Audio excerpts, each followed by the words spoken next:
అదేవిధంగా మన ప్రభుత్వం అధికారంలోకి వచ్చిన తర్వాత గాంధీనగర్లో ప్రధానమంత్రి గారి అధ్యక్షన ఒక మీటింగ్ జరిగితే చంద్రబాబు నాయుడు గారు అక్కడికి వెళ్ళినప్పుడు దాదాపు 7-8 మంది రాష్ట్రాలకు సంబంధించిన ముఖ్యమంత్రులు కానీ మిగతా వాళ్ళు కానీ చాలా పెద్ద ఎత్తున అక్కడికి రావడం జరిగింది.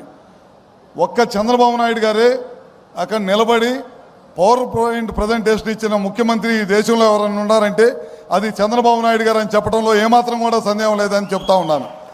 ఆ రోజు బిగిన అయిన ఈ ప్రయాణం మీ అందరికీ తెలియంది కాదు.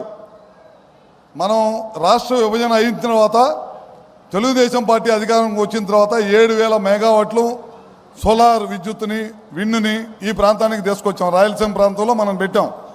తర్వాత మన ప్రభుత్వం అధికారం కోల్పోయిన తర్వాత ఈ ప్రాంతంలో పుట్టాను, నేను రాయలసీమ వాసిని అని గొప్పగా చెప్పుకునే ముఖ్యమంత్రి ఈ ప్రాంతంలో ఒక్క మెగావాట్ కూడా తీసుకురాలేదంటే అది సిగ్గుపడాల్సిన విషయం అని చెప్పి కూడా చెప్తా ఉన్నాను.